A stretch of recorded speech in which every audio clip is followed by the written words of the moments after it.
Detective Norman, can I join you?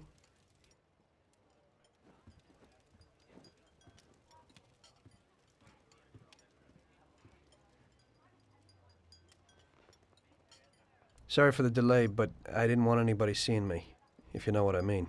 What can I get you, sir? Just a coffee. Coming right up.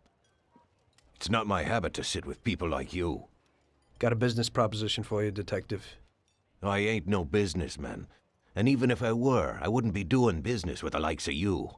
I don't usually do business with your kind either. But this is a bit of a strange deal. Good for you and your superiors, and good for me. It concerns a certain kind of trade. Trade? Well, let's just say that I hold a high position in a not-so-legal organization. It's just the kind of organization people such as yourself would like to know a lot about. And I, on the other hand, for certain reasons, don't want... Your coffee, sir. Thanks. I have my own personal reasons why I don't want to be associated with this organization. It ain't too easy to leave this kind of business, if you know what I mean. I think I know where you're coming from. You'll get a bullet in your head if you don't disappear quickly, right? That's not the only reason. Got any kids, Detective? I've got a wife and daughter. I don't want them to have any problems because of me. Yeah, well, I ain't just gonna hand out protection to any wop crook. You should have thought about them kids before, 'cause I... Sure. Listen, I don't want something for nothing. So here's the deal. Does the name Salieri mean anything to you? Salieri? It damn well does. You got something in common with him? You could say that. I've worked for him for several years. Now he wants to rub me out. If you protect my family and me, I'll tell you everything. Names, dates, accounts, everything. Enough to put him away for life. I ain't Santa Claus. If I go to the chief with this, I need to know everything you know. And I have to be sure you'll testify in court. Sure. If you ain't in a hurry, I'll tell you my whole story, and all the deals I've worked on over the years. Okay. I've got time, and I'm listening.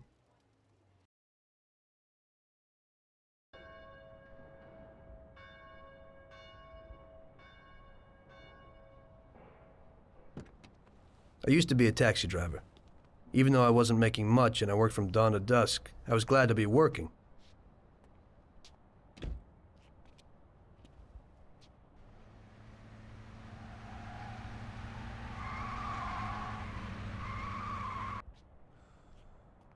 It was a bad time, and some other people were worse off than me.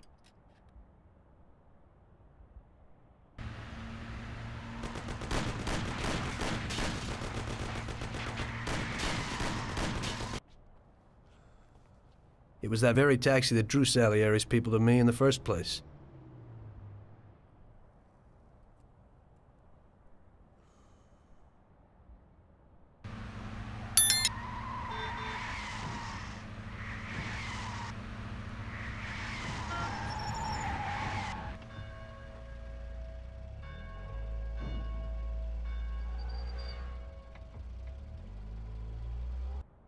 One day I was on my break and I was just hanging out. Suddenly I heard a tremendous crash. Sam! They got me! Damn it! Climb up and move. There's a taxi. We'll be okay. It was clear to me that these guys had to get out of there fast, so I thought it was best to cooperate, rather than ending up with a hole in my head. Move it. Come on.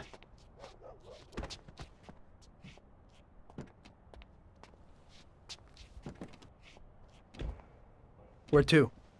Anywhere! Fast! And hope you're damn fast. Faster than Sam here was. I burned rubber out of there like a bat out of hell. It didn't matter where, just away from those gentlemen who were chasing my new customers. Now listen carefully. We gotta shake these clowns behind us. If you don't do it, then we're done for. That includes you. Step on it, kid.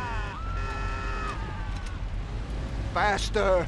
You think I want to get knocked off? Move I'm it, they're trying. still on our tail. Step on it. They're still on our tail. My taxi! Duck!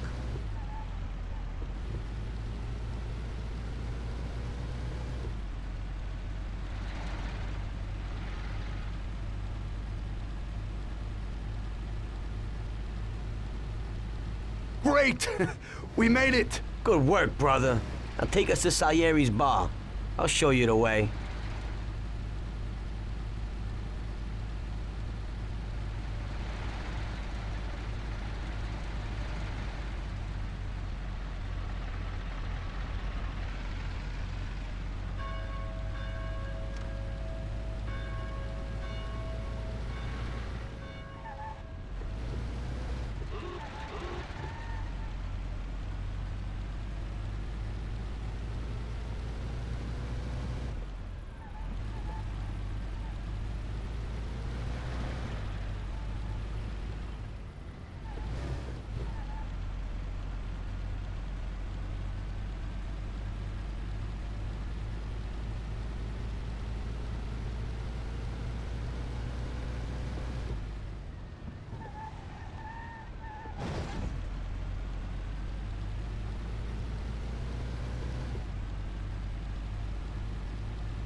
Where do you think you're going?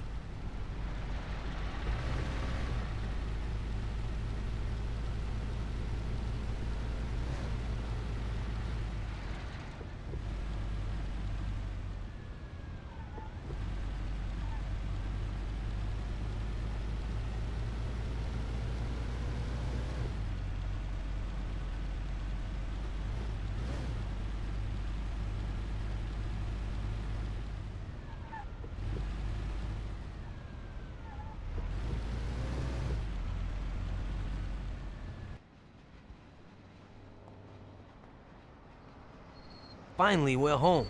Wait here, friend. Sam will get you a little something from Mr. Salieri.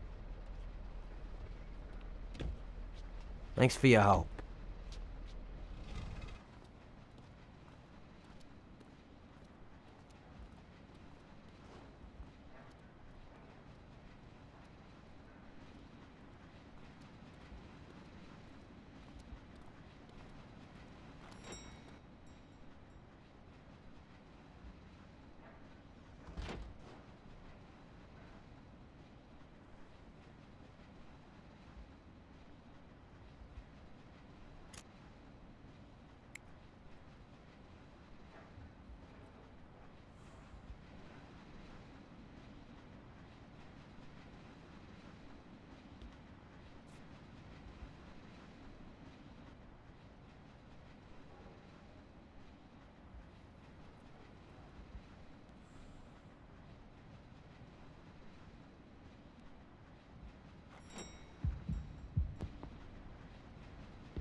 Mr. Salieri would like to thank you as well as myself and Paulie.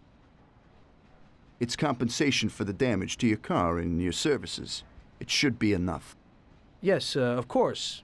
Thanks. Give my regards to Mr. Salieri. Mr. Salieri wants you to know that he is very grateful to you. If you ever need anything, you can come back and ask for help, because Mr. Salieri doesn't forget about friends who have helped him out. If you're interested, maybe we could find a job for you here, and it would pay well. We always have positions for guys as good as you. Okay. I'll think about it. Thanks. Really thanks. I'd better go to fix the car and so on. All right. I understand. Just think about it. And I hope it's clear that this matter is only between ourselves. You take care, kid.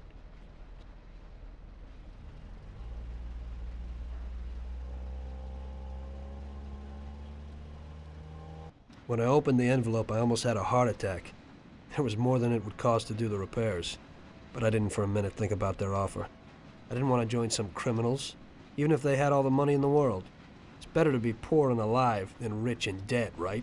I was going to get my cab repaired and try to forget it all as soon as possible. As my mother always said, you can never predict what God has in store for you.